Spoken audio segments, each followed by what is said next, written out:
Here I'm demonstrating placing the mirror into the patient's mouth. Notice how you turn the mirror sideways so that it doesn't hit the teeth as you go in. And then I'm gently retracting the cheek. I'm not pulling on the lips, I'm retracting the cheek. I'm putting the mirrored surface against the cheek. We always do that unless you absolutely need indirect vision.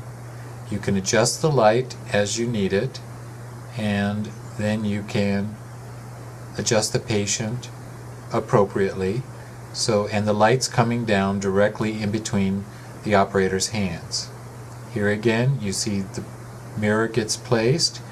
I'm using my ring finger as the fulcrum on the maxillary teeth, pushing very firmly onto that fulcrum so that now I can use my fingers to probe delicately wherever I want to go.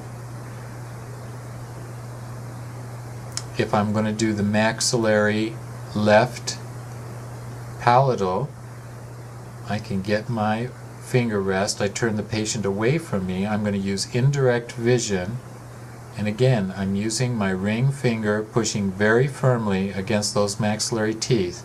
That gives me the ability to move my probe delicately and get correct readings.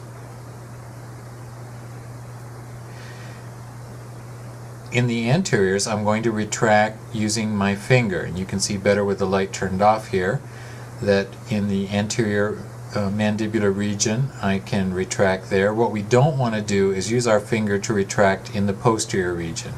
We want to use the mirror to retract the cheek when we're going to be looking or working in the posterior area. Notice I palm the mirror, use my finger again to retract in the anterior region. And here you see when I'm in the rear position, I can retract the lips and probe. Here again you can see that I'm sitting in an upright position. I'm in fairly neutral. I can see what I need to see. What you don't want to do is to bend way over like this and get your face right up next to the patient. That's not a good position. You also want to have everything handy so you're not struggling with it, so make sure that everything is close by. If your patient is up too high, you won't be able to see into the maxillary area, and you'll be leaning over like this looking into the patient's mouth. You're way too close to the patient. Again, if the patient's too high, you should not be able to get your leg underneath the patient's chair.